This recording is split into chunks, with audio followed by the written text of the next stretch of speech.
بہت ہی ہوش ربا اور بڑی خوفناک قسم کی خبر آئی، اور یہ خبر آئی فیلڈ مارشل صاحب کے ایک مبینہ قتل پلان سے متعلق۔ اب اس معاہدے پہ دستخط سوئٹزرلینڈ میں ہو رہے ہیں، اس کی کیا وجہ؟ کون سا منظرنامہ اب ہمارے لیے رو اور موساد کی جانب سے تیار کیا جا رہا ہے؟ یہ منصوبہ سوئٹزرلینڈ میں جاری امریکہ ایران امن مذاکرات کے دوران پاکستان کی ڈیلیگیشن اور آرمی چیف جنرل یعنی کہ فیلڈ مارشل سید عاصم منیر کو نشانہ بنانا تھا۔ اور بہرحال it's a very serious thing۔ Switzerland میں مذاکرات جاری تھے، اس دوران فیلڈ مارشل عاصم منیر صاحب اور ان کے ساتھی جو وہاں پہ موجود تھے ان کو اسیسینیٹ کرنے کا ایک پروگرام بنایا گیا اسرائیل کی طرف سے۔ اسرائیل آرمی چیف کو راستے سے ہٹا سکتا ہے، یہ موساد دنیا کی واقعی خطرناک انٹیلیجنس میں سے تو آتی ہے، ان کا ماضی آپ دیکھیں، انہوں نے بہت سے ممالک میں خفیہ آپریشنز کیے ہیں کہ ہمارے آرمی چیف پریشان رہے، اور پرسوں رات وہ ساری جاگے رہے، اور میری اطلاعات میں وہ کل رات بھی ساری جاگے رہے ہیں۔ اتنی تیزی سے چیزیں چینج ہوتی ہیں، you never know what is going to happen tomorrow۔ آپ کو کچھ پتہ نہیں ہے کل کیا ہونے جا رہا ہے۔ موساد کا پلان تھا کہ جو ہمارے سی ڈی ایف ہیں ان کو اسیسنیٹ کرنے کا۔ Pakistan is the hub of terrorist activity of Islamic terrorist organization Hezbollah۔ Field marshal کو اسرائیل 21 جون کو نشانہ بنانا چاہتا تھا، ان کا قتل کرنا چاہتا تھا۔ موساد نیتن یاہو کے احکامات پر مبینہ طور پر پاکستانی آرمی چیف اور ممکنہ طور پر ڈیلیگیشن کی دیگر اراکین پر حملہ کرنے کی تیاری۔ نمستے دوستو، جے ہند، ہندوستان اسپیشل میں آپ کا سواگت ہے۔ دوستو، آج ایک ایسی خبر آئی جس سے پاکستانی آرمی چیف عاصم منیر کی نیندیں تک اڑ چکی ہیں۔ برازیل کے پترکار اور جیو اسٹریٹجک ایکسپرٹ پیپے ایسکوبار کے ایک دعوے سے پاکستان سے لے کر ایران تک سیاست ہل گئی ہے۔ پیپے ایسکوبار نے دعویٰ کیا کہ اسرائیل کی تیز ترار خفیہ ایجنسی موساد نے پاکستانی ملٹری چیف عاصم منیر اور ان کے پورے ڈیلیگیشن کی ہتیا کی سازش رچ لی تھی، بس 11ویں آور میں اسے کینسل کر دیا گیا۔ دعوے کے مطابق اس آپریشن کو تب انجام دیا جانا تھا جب پاکستانی آرمی چیف ایران شانتی وارتا کے لیے سوئٹزرلینڈ میں جنیوا میں تھا۔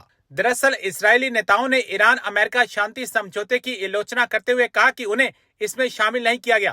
پوڈ کاسٹ کے دوران ماریو نافاول نے ایسکوبار سے ڈپلومیٹک بات چیت کے پیچھے پاکستان اور اسرائیل کے بیچ تناؤ کی خبروں کے بارے میں پوچھا۔ ایسکوبار نے کہا، نیتن یاہو کے آدیش پر موساد عاصم منیر اور شاید سوئٹزرلینڈ جانے والے باقی پاکستانی پرتیندھی منڈل کی ہتیا کر دیتا۔ بہت ہی ہوش ربا اور بڑی خوفناک قسم کی خبر آئی، اور یہ خبر آئی فیلڈ مارشل صاحب کے ایک مبینہ قتل پلان سے متعلق، اور یہ انٹرنیشنل ایک پلیٹ فارم پر خبر جو ہے وہ سامنے آئی۔ تو سب سے پہلے بات کر لیتے ہیں ایک ہوش ربا خبر کی جو کہ سامنے آئی۔ ویسے اس کو اتنی زیادہ پذیرائی ملی نہیں، لیکن بہرحال اس پہ چونکہ یہ چیز سامنے آئی اور اس کی تردید بھی آئی ہے تو میں آپ کے سامنے رکھ دیتی ہوں۔ یہ ماریو نوفال جو آپ کو پتہ ہے کہ اسپیس سیشن کرتے ہیں اور اپنے پوڈ کاسٹ وغیرہ کرتے ہیں، ان کے پروگرام میں ایک جیوگرافیکل انالسٹ ہیں، انہوں نے یہ خبر دی، اور ان کا نام پوپ اسکوبر ہے غالباً، اور انہوں نے یا پیپ اسکوبر ہے شاید، انہوں نے یہ خبر دی ہے کہ جب یہ سوئٹزرلینڈ میں مذاکرات جاری تھے اس دوران اسرائیل کو تو ظاہر تکلیف ہو ہی رہی تھی کہ یہ سب پیس پلان پہ عمل درآمد کیوں شروع ہو گیا ہے، تو یہ خبر آئی کہ جناب مبینہ طور پر فیلڈ مارشل عاصم منیر صاحب اور ان کے ساتھی جو وہاں پہ موجود تھے ان کو اسیسینیٹ کرنے کا ایک پروگرام بنایا گیا اسرائیل کی طرف سے۔ یا حقیقی خطرہ یہ تو اب اللہ ہی جانتا ہے، لیکن واقعی کہ اسرائیل آرمی چیف کو راستے سے ہٹا سکتا ہے، یہ موساد دنیا کی واقعی خطرناک انٹیلیجنس میں سے تو آتی ہے، ان کا ماضی آپ دیکھیں، انہوں نے بہت سے ممالک میں خفیہ آپریشنز کیے ہیں۔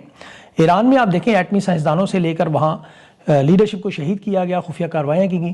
شام کے اندر انہوں نے خفیہ انٹیلیجنس کی۔ عرب امارات 2010 میں محمود المنبوع بہت بڑا کیس ہے۔ ارجنٹینا میں 1960 میں نازی افسر تھا ان کا ایڈولف ایکمین، اس کو انہوں نے اٹھایا تھا، اغوا کیا تھا۔ پھر یہ جو گلف اسٹریم کے جہاز خریدے گئے، آپ کو پتہ ہے ان کے اندر بھی شاید کوئی سسٹم ہو جو آئندہ آنے والے آرمی چیفوں کے لیے خطرہ ہوگا۔ بہرحال اس خبر کی ابھی تک کوئی تصدیق انٹرنیشنل میڈیا میں نہیں آئی، لیکن ظاہر ہے میں نے آپ کو پہلے بتا دی ہے، آپ ابھی سن لیں۔ اب جو خبر سامنے آ رہی ہے وہ کسی اور انداز میں آ رہی ہے، یا تجزیہ یا دعویٰ کسی اور انداز میں سامنے آ رہا ہے۔ برازیل کے ایک بہت بڑے صحافی ہیں, مصنف بھی ہیں, اور ایشین ٹائمز کے اندر اور کنسورشیم میڈیا کے اندر یہ اپنے متعدد آرٹیکلز بھی لکھتے رہتے ہیں, اور جو روایتی میڈیا ہے, مغربی میڈیا, اس سے ہٹ کر ایک بڑا جاندار قسم کا, مضبوط قسم کا جو تجزیہ ہے وہ بھی دیتے ہیں. اور ان کی آپ یہ کہہ سکتے ہیں کہ جو جانبداری ہوتی ہے وہ عموماً روس, ایران اور چائنا کے سائڈ کو وہ زیادہ سپورٹ کرتے ہیں. اب انہوں نے ایک پوڈ کاسٹ کیا ہے, انٹرویو دیا ہے ماریو نوفال کے ایکس کے بڑے ایک پلیٹ فارم پر, اور جہاں پر انہوں نے ایک بڑا ہولناک قسم کا انکشاف کیا ہے کہ کیسے پاکستان کے وفد کو نشانہ بنانے کا منصوبہ بنایا جا رہا تھا, اور کیوں بنایا جا رہا تھا, اور کون یہ بنا رہا تھا. یہ چیز میں آپ کے سامنے رکھتا ہوں, لیکن اس سے پہلے جو یہ ان کا نام ہے پیپے ایسکوبار ہے یا پیپ ایسکوبار ہے, ان کا جو پورا ایک مختصر سا جو تعارف ہے یہ میں آپ کے سامنے پڑھ کے رکھ دیتا ہوں کہ یہ ہے کون ہے. یہ بیسیکلی ایک برازیلی صحافی ہے, مصنف ہیں اور جیو پولیٹیکل تجزیہ کار ہیں. وہ کئی دہائیوں سے عالمی سیاست, خصوصاً ایشین ٹائمز, مشرق وسطیٰ اور روس, چین, ایران محور پر لکھتے رہتے ہیں. ان کے مضامین ایشین ٹائمز کے اندر اور اس کے علاوہ کنسورشیم نیوز کے اندر اور دیگر آزاد پلیٹ فارم کے اوپر شائع بھی ہوتے رہتے ہیں. اس کے علاوہ مین اسٹریم میڈیا کے اندر اپنا تجزیہ بھی دیتے ہیں, لیکن جو روایتی طور کے پر مغربی میڈیا ہے اس سے ہٹ کر ان کی ایک مضبوط قسم کی آواز مانی جاتی ہے. اب یہ دعویٰ کر رہے ہیں کہ انہوں نے اپنے پوڈ کاسٹ کے اندر کس قسم کی بات کی ہے, کن الفاظ کا سہارا لے کر انہوں نے بات کی ہے یا دعویٰ کیا ہے. یہ میں اردو میں آپ کے سامنے پڑھ کر رکھ دیتا ہوں کہ یہ کہنا کیا چاہتے ہیں.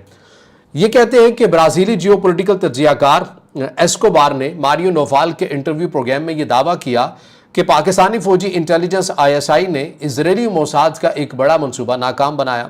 یہ منصوبہ سوئٹزرلینڈ میں جاری امریکہ ایران امن مذاکرات کے دوران پاکستان کی ڈیلیگیشن اور آرمی چیف جنرل یعنی کہ فیلڈ مارشل سید آصم منیر کو نشانہ بنانا تھا. ان کے مطابق پاکستانی انٹیلیجنس نے انتہائی معتبر ذرائع سے معلومات حاصل کی کہ موساد نیتن یاہو کے احکامات پر مبینہ طور پر پاکستانی آرمی چیف اور ممکنہ طور پر ڈیلیگیشن کے دیگر اراکین پر حملہ کرنے کی تیاری کر رہا تھا. پاکستانی فوج نے اسرائیل کو سخت اور واضح وارننگ دی, اگر تم نے ہمارے ڈیلیگیشن کو ہاتھ بھی لگایا تو ہم تمہیں نقشے سے مٹا دیں گے. یہ دعویٰ کون کر رہا ہے؟ یہ ایسکوبار, برازیلی جو جرنلسٹ ہیں, اپنے پوڈ کاسٹ کے اندر وہ دعویٰ کر رہے ہیں کہ ان کی معلومات کے مطابق ایسی جو چیز ہے یہ ہوئی ہے. اب اگر آپ پاکستان سائڈ کے سرکاری سطح کے اوپر بات کریں تو سرکاری سطح کے اوپر اس معاملے کے اوپر کوئی کمنٹ ہمیں نظر نہیں آتا ہے, نہ ہی اسرائیل سائڈ سے اس معاملے کے اوپر کوئی اسٹیٹمنٹ جو ہے وہ ہماری نظر سے گزری ہے. آپ یہ کہہ سکتے ہیں کہ یہ ایجنسیوں کا کھیل ہوتا ہے, یا پھر جس شخص کی طرف سے یہ جو تجزیہ پیش کیا گیا ہے ممکن ہے کہ اس کے پاس اپنے کو ایسے ذرائع ہوں جن کی بنیاد کے اوپر وہ دعوے تجزیہ کر رہے ہیں, کیونکہ وہی بہتر بتا سکتے ہیں کہ اس تجزیے کی جو دلیل ہے, جو گراؤنڈ ہے وہ کیا ہے. لیکن بہرحال انہوں نے جب سے یہ اپنے پوڈ کاسٹ کے اندر یہ دعویٰ کیا ہے, اس کا پورے انٹرنیشنل میڈیا کے اندر اسی کے اوپر ڈسکشن کی جا رہی ہے کہ یہ بڑا ایک حیران کن قسم کا, ہولناک قسم کا انکشاف جو ہے وہ ایسکوبار کی طرف سے کیا گیا ہے. اب ایسا کیا واقعا ہو سکتا ہے؟ کیا ماضی کے اندر اسرائیل کا ایسا کوئی ریکارڈ رہا, موساد کا ریکارڈ رہا؟ ظاہر ہے موساد کا جو ریکارڈ ہے وہ کسی سے چھپا ڈھکا نہیں ہے. آپ نے دیکھا ہے کہ ایران کے اندر بھی ایسی متعدد کاروائیاں ہوئی ہیں.